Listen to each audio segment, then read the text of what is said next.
We're back again. Hi, I'm Linda Gray with Larry Hagman in the Big Apple, New York City. Like the old song says, New York, New York, what a heck of a town.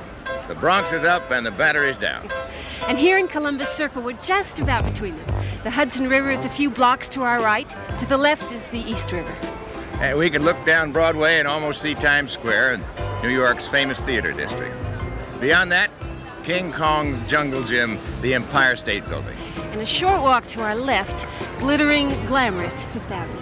And just across the street is Central Park, one of the biggest and oldest city parks in America. And that's where they have that great old-fashioned carousel. Oh, Larry, I love carousels. After the show, let's go take a ride. Better not, Linda. People will say we're going around together. Just up the street on Central Park West are two more of our CBS family. Lovely Susan Sullivan from the hit series Falcon Crest with tall, handsome Bruce Boxleitner, I knew I'd do it, who plays fearless Frank Buck on the new CBS series Bring 'Em Back Alive. And they're waiting to bring us the fantastic New York Parade.